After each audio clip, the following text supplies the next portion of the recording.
Le 16 février 2009, la tragédie a frappé lorsque Travis, un chimpanzé qui avait acquis une célébrité nationale au fil des ans, a vicieusement attaqué l'ami proche de son propriétaire, Charles Nash. Le comportement de Travis était devenu de plus en plus erratique, et l'attaque a laissé Nash gravement défiguré et Travis mort. Aujourd'hui, Nash continue de se remettre de l'attaque, et les discussions sur la possession d'animaux exotiques n'ont fait que s'intensifier après cette attaque choquante. Travis le chimpanzé est né dans ce qui s'appelle maintenant le Missouri Chimpanzee Sanctuary à Festus, Missouri, le 21 octobre 1995. Il a été enlevé à sa mère, Suzy, lorsqu'il avait 3 jours et a été vendu à Jérôme et Sandra Herold pour $50 000. Suzy a ensuite été tuée après s'être échappée du sanctuaire. Travis vivait dans la maison des Herold à Stamford, Connecticut. Il est devenu une sorte de célébrité locale, allant partout avec le couple et les accompagnant souvent au travail. Élevé aux côtés des humains, Travis était très attentif aux indications que lui donnaient les Herold. Travis était comme leur enfant. Il s'habillait seul, faisait les tâches ménagères, prenait ses repas en famille, utilisait un ordinateur et connaissait toutes les heures de passage des camions de glace locaux. On dit qu'il était aussi un grand fan de baseball. Travis et les Herold ont passé de bonnes années ensemble, mais une tragédie a rapidement frappé et Travis a eu du mal à comprendre. En 2000, l'enfant unique des Herold a été tué dans un accident de voiture. 4 ans plus tard, Jérôme Herold a perdu son combat contre le cancer. Sandra Herold a utilisé Travis comme un réconfort pour ses pertes. Le couple prenait tous ses repas ensemble, se baignait ensemble et dormait ensemble toutes les nuits. Travis a commencé à avoir des crises de comportement erratique juste avant la mort de Jérôme. En octobre 2003, il s'est échappé de leur voiture et a couru en liberté à Stamford pendant un certain temps après que quelqu'un lui ait jeté des ordures par la fenêtre de la voiture. L'incident a été à l'origine de l'adoption d'une loi limitant le poids des singes à 15 kg s'ils sont des animaux de compagnie et obligeant les propriétaires à obtenir un permis. Travis a été exempté de la règle parce que les Herold l'ont eu pendant si longtemps. 6 ans plus tard, Travis a fait la une des journaux nationaux lorsqu'il a attaqué l'ami de Sandra Herold, Charles Nash, après une rencontre apparemment normale. Charles Nash se rendait fréquemment au domicile de Herold. Les deux étant amis depuis de nombreuses années. Le 16 février 2009, elle rendait visite au duo lorsque Travis s'est échappé de la maison avec les clés de la voiture de Herold. Pour tenter de l'attirer dans la maison, Nash lui a tendu son jouet préféré, une poupée Tickle Me Elmo.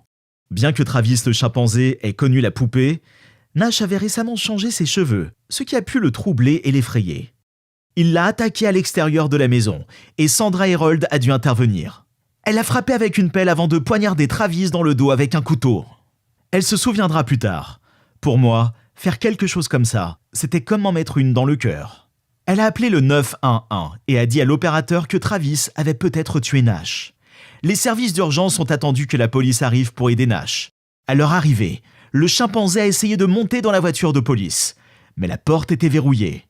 Effrayé, blessé et furieux, Travis a fait le tour de la voiture de police jusqu'à ce qu'il trouve une porte non verrouillée, brisant une fenêtre au passage. L'officier Frank Chafari a ouvert le feu et a tiré sur Travis à plusieurs reprises. Travis est retourné dans la maison, dans sa cage, où il est décédé.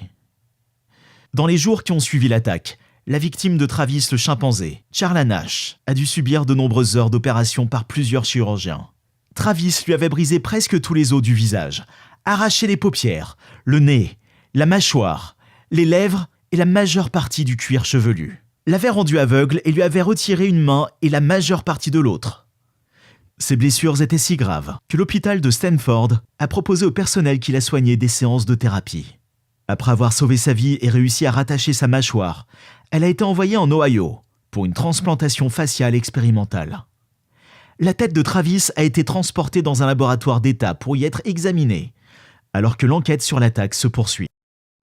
Il ne présentait aucune maladie, bien qu'il était sous traitement pour prévenir la maladie de Lyme. Le rapport de toxicologie a révélé que Travis avait reçu du Xanax le jour de l'attaque, comme Sandra l'avait dit à la police. Le médicament a peut-être alimenté son agressivité, car des effets secondaires comme l'hallucination et la manie ont parfois été signalés chez les humains. Le 11 novembre 2009, Nash a participé à l'émission The Oprah Winfrey Show pour parler de l'événement, de la procédure expérimentale et de son avenir. Elle a déclaré qu'elle ne souffrait d'aucune sorte de douleur et qu'elle avait hâte de rentrer chez elle. À ce moment-là, les avocats des anciens amis étaient engagés dans un procès de 50 millions de dollars, qui a été réglé pour 4 millions de dollars en 2012. En 2009, le représentant Mark Kirk a co-sponsorisé la loi sur la sécurité des singes en captivité, qui était soutenue par la Humane Society of the United States et la Wildfire Conservation Society. Le projet de la loi aurait interdit la vente de singes, de macaques et de lémuriens comme animaux de compagnie, mais il n'a pas été adopté par le Sénat. L'expérience de l'agent Frank Schiafari, qui s'est battu pour obtenir une thérapie contre la dépression et l'anxiété causée par l'abattage de Travis, a conduit à l'adoption d'un projet de loi en 2010 qui prévoit la prise en charge des soins de santé mentale pour les agents de police contraints de tuer un animal. L'attaque de Travis sur Charles Nash a déclenché un long débat sur la possession d'animaux de compagnie exotiques. Débat qui se poursuit aujourd'hui alors que les défenseurs des animaux et les vendeurs s'affrontent publiquement sur le bien et le mal. C'était tout pour aujourd'hui. Pour plus de vidéos similaires, abonnez-vous, partagez, commentez si vous aimez et n'oubliez pas d'appuyer sur le bouton de notification. Et rappelez-vous de toujours respecter la vie sauvage et de ne jamais essayer d'approcher ou de provoquer des animaux dangereux. Soyez prudents. Hello à tous. Aujourd'hui, on va parler d'un chimpanzé assez particulier qui terrifie des jeunes gens. Avant ça, n'hésite pas à liker la vidéo et à t'abonner à la chaîne.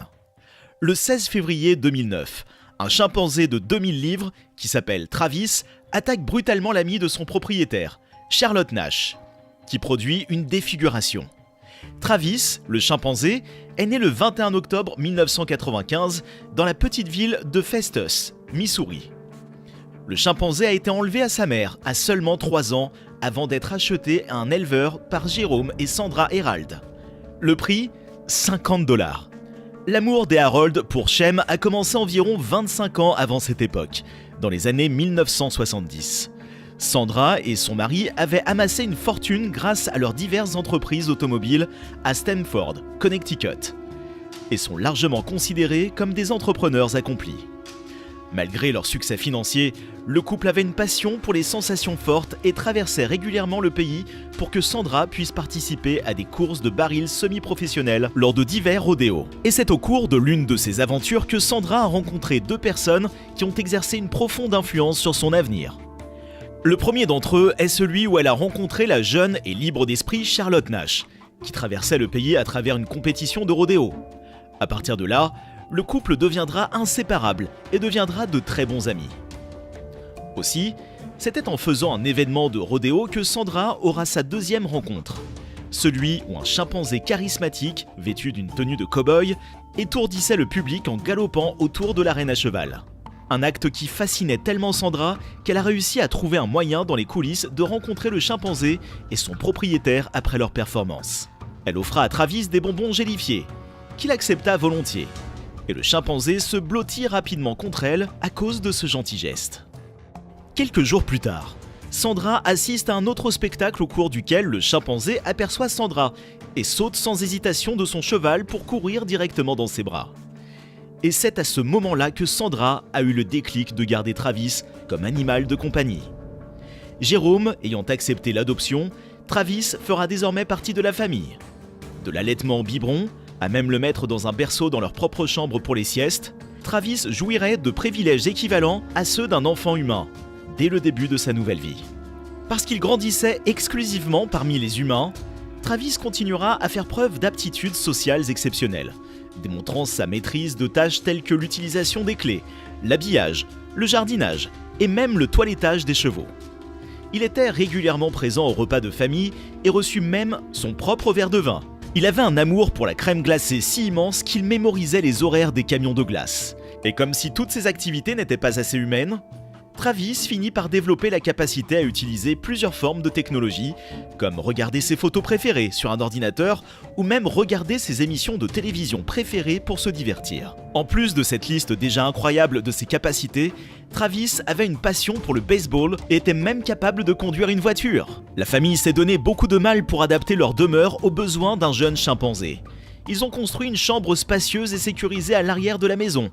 Et pour assurer la sécurité du ménage, ils ont installé une porte métallique robuste et verrouillable à l'entrée de leur chambre, y compris la chambre de la cage où Travis pouvait se promener librement lorsqu'il était laissé sans surveillance.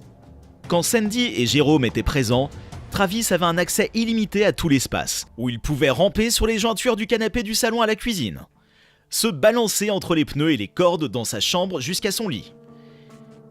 Et bien que les Harold aient placé le matelas sur le sol de leur chambre, ils permettaient la plupart des nuits à Travis de venir dormir avec eux sur leur lit, ajoutant à quel point la famille le considérait comme un véritable humain.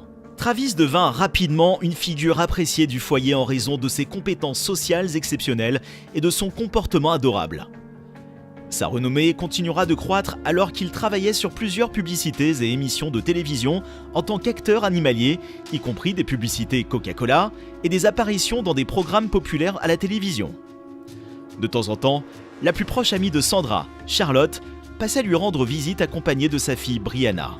Elle passait souvent du temps chez Sandra assise dehors, et Charlotte jouait avec Travis pendant qu'il grimpait partout sur elle, jouant avec ses longs cheveux blonds. Après quoi, ils prenaient tous une photo ensemble en souvenir de la visite ce jour-là. Ce que Sandra considérait comme les moments les plus heureux de sa vie seront malheureusement de courte durée, lorsqu'en septembre 2000, sa fille unique, Sue, décédera tragiquement dans un accident de voiture.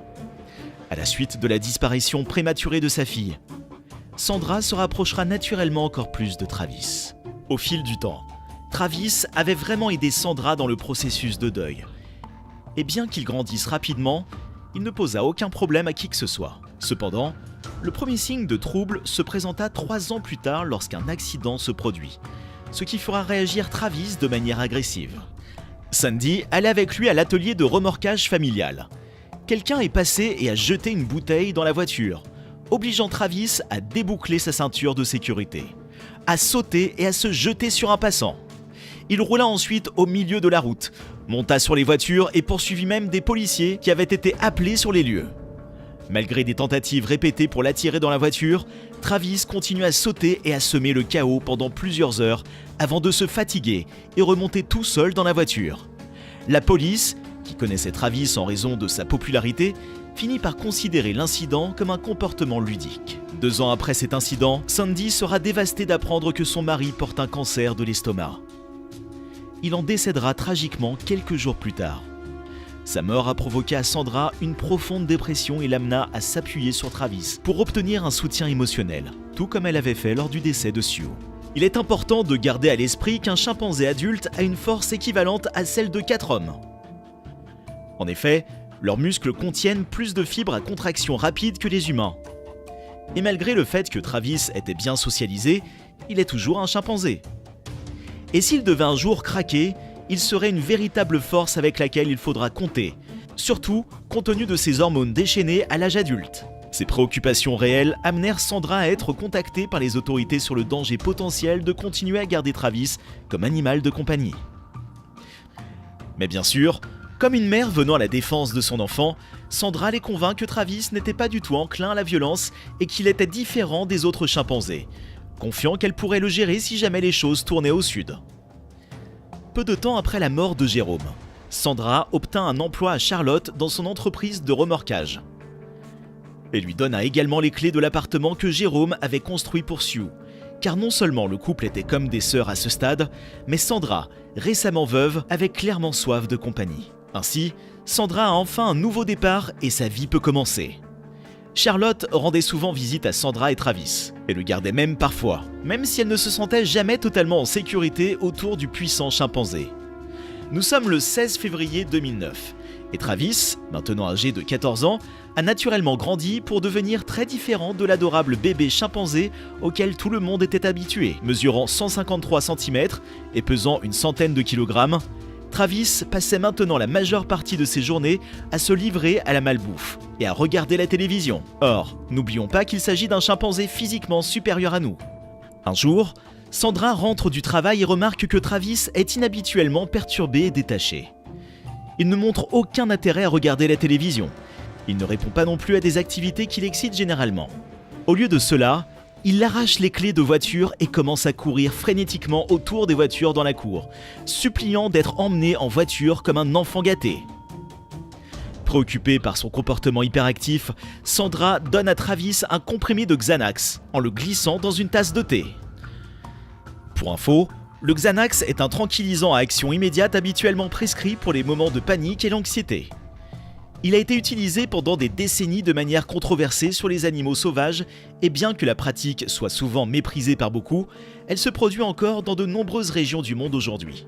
Nonobstant, il n'y a aucun changement dans son comportement. Sandra appelle alors Charlotte pour qu'elle aide à contenir Travis. Elle arrive à la propriété de Sandra vers 15h40. Et juste au moment où elle ouvre la porte et se dirige vers l'avant de la maison, elle voit alors Travis se tenir à une dizaine de mètres d'elle. Elle prend une poupée rouge et la tient sur son visage pour rigoler avec Travis. C'est à ce moment-là que, pour une raison inconnue, Travis s'emporta soudainement et chargea Charlotte dans un accès de rage. Celle-ci tomba violemment au sol et Travis se rua sur elle. Il la malmena sans relâche malgré les appels désespérés de Sandra pour qu'il arrête. La mutilation était si brutale que Sandra pensait littéralement que Charlotte était mangée vivante sous ses yeux. Travis continue à utiliser ses puissantes canines pour déchirer et manger tout le visage de Charlotte. En plus de plusieurs doigts, le tout en lui infligeant de graves morsures et lacérations à plusieurs parties de son torse. Craignant pour sa propre vie, Sandra, impuissante, retourne dans la maison, attrape un couteau de cuisine, se précipite et poignarde Travis dans le dos à plusieurs reprises. Cette action amène Travis à s'arrêter instantanément. Il regarda Sandra pendant un moment dans un état de choc et de confusion, puis rentrera une seconde fois dans sa rage destructive, quelles que soient ses blessures. C'est à ce moment-là que Sandra, terrifiée, saute dans l'une de ses voitures et fait entendre appel le 911. Quand la police arrive enfin, Travis, toujours enragé, chargea l'un de leurs véhicules. Il brise le rétroviseur latéral du conducteur à tel point que l'officier à l'intérieur de la voiture lui tire dessus à 4 reprises, ce qui le fait fuir. Travis tombe peu de temps après au sol et succombe à ses blessures. Malgré ses horribles blessures et la myriade de défis physiques que cet horrible incident a imposé à sa vie, la résilience mentale de Charlotte lui a non seulement permis de persévérer sur un chemin long vers la guérison, mais elles l'ont renforcé dans sa vie émotionnelle. C'est déjà la fin de cette horrible histoire. J'espère que tu as aimé la vidéo. N'hésite pas à liker, commenter et à partager la vidéo. Abonne-toi à la chaîne pour suivre de nouvelles aventures d'animaux dangereux. Dans la ville tranquille de West Covina, une histoire remarquable se déroule. Une histoire d'amour, de tragédie et d'événements inattendus. Voici Mo, le chimpanzé.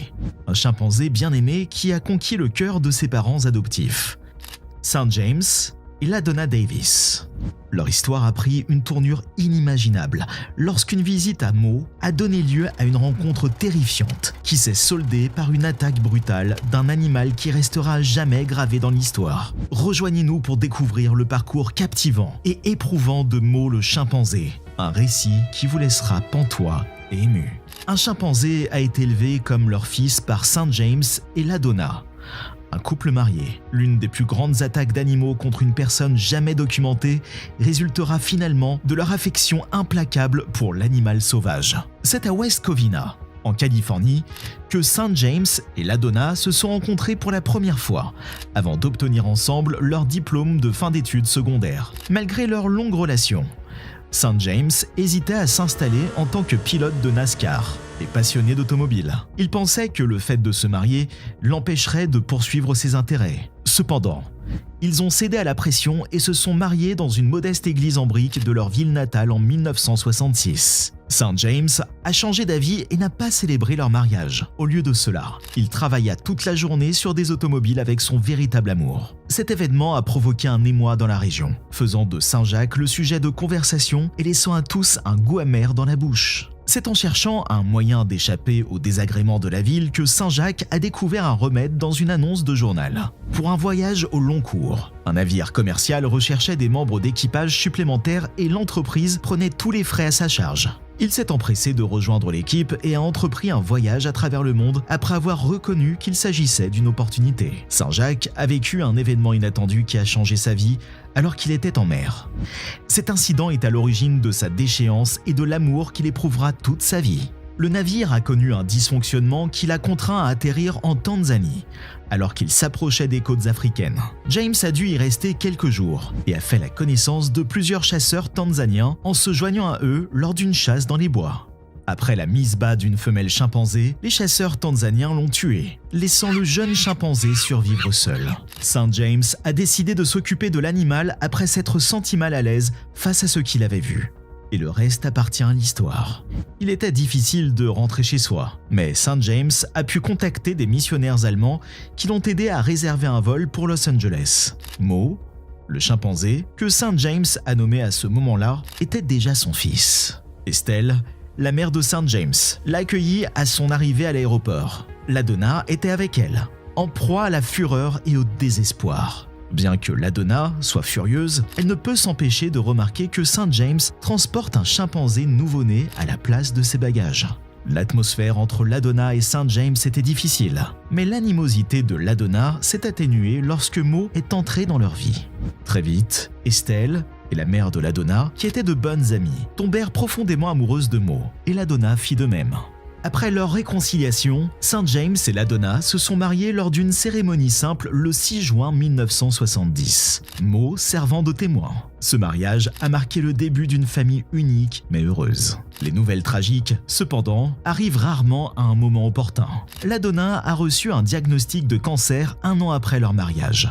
En outre, elle a dû subir une hystérectomie. L'Adona était bouleversée parce qu'elle voulait être mère, mortifiée de ne plus pouvoir avoir d'enfants. Elle avait l'intention de demander le divorce à St. James, mais ce dernier s'est contenté de lui donner la réponse suivante. « Nous avons déjà un enfant ». Mo resta silencieusement assis sur sa chaise et observa le couple, tandis que l'Adona sanglotait sur l'épaule de Saint-Jacques. Il est devenu leur enfant à partir de ce moment-là. Un enfant qui n'a jamais été humain, mais qui est tout aussi complexe. Les Davis sont parfois déconcertés par l'étendue des émotions de Mo. Au fil des ans, la tragédie a commencé à s'immiscer dans leur vie. Un jour d'août 1998, un soudeur est venu réparer la cage de Mo. Il a cependant abandonné une pièce d'équipement qui a électrocuté Mo, le terrifiant et le faisant s'enfuir. Lorsque Mo a disparu pendant quelques heures, les Davis ont dû appeler la police. Il avait déjà cabossé une voiture de police et blessé un agent lorsqu'il a été découvert. 1 an plus tard, un visiteur n'a pas tenu compte de la mise en garde et a atteint la cage de Mo. Il lui a mordu le bout des doigts après avoir confondu son ongle rouge avec sa friandise préférée, la réglisse confite. C'est cet incident qui a fait basculer la situation. Mo était considéré par les autorités de West Covina comme une menace pour la ville. Arrivé à domicile des Davis avec des armes tranquillisantes, les policiers ont emmené Mo. Malgré sa résistance, St. James a été maîtrisé et plaqué au sol. Alors que les policiers se précipitaient à l'intérieur de sa maison pour prendre son précieux garçon, il ne pouvait que crier. Mo a poussé des cris hystériques et s'est tapé les mains et les pieds contre la cage après avoir vu son père souffrir. Les policiers lui ont donné un avertissement avant de lui tirer directement dans l'estomac avec un pistolet à fléchette. Puis, loin de sa cage familière, ils ont jeté le chimpanzé comateux à l'intérieur d'une remorque pour chevaux. St. James et l'Adona ont été impuissants à arrêter la désintégration du rêve alors qu'elle avait déjà commencé. Des années de procédures judiciaires ont suivi, ainsi qu'un intérêt considérable de la part du public. St. James et l'Adona ont réussi à transférer Mo au Animal Haven Ranch en 2004, un sanctuaire privé où ils étaient libres de rendre visite à Mo quand ils le souhaitaient. Cependant, le jour du 39e anniversaire de Mo, un événement vraiment horrible est survenu dans la vie des Davis. La matinée du 3 mars 2005 était magnifique. Saint-Jacques et l'Adona ont revérifié le contenu de la voiture. Ils ont regardé les monticules de cadeaux, de ballons et de jouets pour voir s'ils n'en avaient pas oublié. Ils ont apporté un gâteau avec un glaçage blanc et une garniture à la framboise. Après tout, c'était l'anniversaire de Mo. Après avoir quitté l'allée, ils se rendirent au Ranch Animal Haven. Ils étaient habitués aux 3 heures de route. Le voyage était d'autant plus agréable qu'ils savaient que leur fils les attendait. St. James s'est rapidement garé sur une place près de l'entrée et a garé la voiture avant d'attraper une petite brique de lait chocolaté. Il sortit de la voiture et s'approcha rapidement de Mo. L'Adona sourit et fit de même. Elle a coupé 2 parts du gâteau lorsqu'elle a descendu et les a donnés d'abord à Mo, puis St. James. C'était la réunion de famille idéale. Cependant, au loin, quelque chose de maléfique se préparait. Un jeune chimpanzé adulte mâle sortit de sa cage et s'approcha lentement de l'Adona. L'Adona vit la chose et croisa son regard. Le chimpanzé souffla et exposa la totalité de son corps, qui était plus puissant que 4 hommes, en se tenant debout de manière imposante. Le chimpanzé a choisi d'attaquer. L'étrange silence qui règne dans le parc est soudain troublé par le cri effroyable de l'Adona. St. James a réagi immédiatement lorsqu'il a vu le chimpanzé se précipiter sur sa femme. La Donna a été projetée dans les bras de St. James lorsque le chimpanzé l'a atteinte alors qu'il se rapprochait. La main gauche de la Donna a été saisie par les mâchoires musclées du chimpanzé, qui se sont refermées sur son pouce délicat. Son doigt a été arraché du sol comme une pomme de terre par la chose qui tirait dessus. La Donna était poursuivie par le chimpanzé pour sa tête, mais St. James a réussi à la mettre derrière la table de pique-nique. La Donna cria et ordonna au chimpanzé de s'arrêter et de se soumettre, mais ce fut sans effet. Bien que le chimpanzé sauvage ressemble à Mo, ce n'est pas une réplique exacte. James bloqua le chimpanzé qui chargeait et se prépara à affronter sa colère. L'ancien running back, qui mesure 1,80 m, ne s'attendait pas à rencontrer un autre chimpanzé en s'approchant. Il était conscient qu'il était plus dangereux que le premier, car il était plus grand et plus âgé. Le cœur de St. James s'est effondré et a poussé un cri qu'il n'a pas pu localiser. Il repoussa de toutes ses forces le plus grand chimpanzé, mais celui-ci lui sauta sur le dos, entraînant le plus petit dans sa chute. L'une d'entre elles a frappé le visage de Saint-Jacques avec ses puissantes mâchoires, brisant l'os au-dessus de son sourcil. La créature a ensuite enfoncé ses doigts dans l'orbite de Saint-Jacques, lui arrachant l'œil. Saint-Jacques est toujours torturé par les singes, qui lui arrachent le nez et lui mordent les doigts. Ils lui arrachent la chair du visage, des lèvres et la plupart des dents en le déchiquetant. Ils ont finalement commencé à mâcher ses organes génitaux, alors qu'il gisait sur le sol, sans défense, en se rongeant les fesses. Il était castré et le sang coulait partout. La Donna ne pouvait rien d'autre que de crier. Il est finalement parvenu à Mark Carruthers, le gendre du propriétaire du ranch. Celui-ci, muni d'une arme de poing, s'est précipité vers le bruit. Il a tiré sur le singe, plus petit et plus jeune, mais son tir est resté sans effet. En un clin d'œil, Mark retourne chez lui et se procure une arme plus puissante. Lorsque Mark revint, il tourna son arme vers le plus grand chimpanzé et tira un coup de feu dans sa tête. Le cerveau du chimpanzé a explosé et il s'est effondré sur le sol. En réaction, le plus jeune chimpanzé a commencé à tirer le corps de St. James loin de Mark. Mark s'agenouille et tire une nouvelle fois dans la poitrine du chimpanzé. Le chimpanzé est tombé instantanément au sol et a atterri sur le dos de St. James. St. James était méconnaissable lorsque les ambulanciers sont arrivés. Son visage n'était plus qu'une masse sanguinolente. Même les secouristes ont eu du mal à comprendre la violence dont les chimpanzés étaient capables en raison de la quantité de sang présente sur le site. Il a été plongé dans un coma artificiel avant de subir des dizaines d'interventions pour restaurer son visage. Après enquête, il s'est avéré que l'un des propriétaires du sanctuaire avait involontairement laissé la cage du chimpanzé ouverte. St. James était désormais complètement dépendant de la Donna en raison de ses blessures. Mais il continuait à aller voir Mo fréquemment. Malheureusement, l'histoire tragique des Davis n'était pas terminée. Mo a disparu en 2007 après s'être prétendument évadé de sa prison. Peu après, des recherches approfondies ont été menées, mais les restes de Mo n'ont pas été découverts. Les semaines se sont transformées en mois, puis en années, tandis que les recherches se poursuivaient. Mo n'a jamais été retrouvé. La Donna et St. James n'ont eu d'autre choix que d'attendre. Ils continuent de s'accrocher au rêve de retrouver Mo. Les activités quotidiennes des Davis sont désormais centrées sur les soins à apporter à St. James. Outre les graves cicatrices laissées par l'attaque, St. James souffre d'une blessure invisible beaucoup plus douloureuse. Je pourrais parler de Mo pendant des jours. Il nous manque énormément, il affirme. Je n'ai jamais rien aimé autant que Mo. Les Davis doivent trouver un moyen de survivre sans Mo après avoir subvenu à ses besoins pendant 30 ans. La vie de St. James ne sera plus jamais la même. Et les cicatrices sur son corps lui rappellent constamment le jour où son chimpanzé de compagnie, Mo, a failli mourir. Pour découvrir les détails choquants sur l'attaque animale la plus brutale jamais enregistrée, n'oubliez pas de vous abonner à notre chaîne.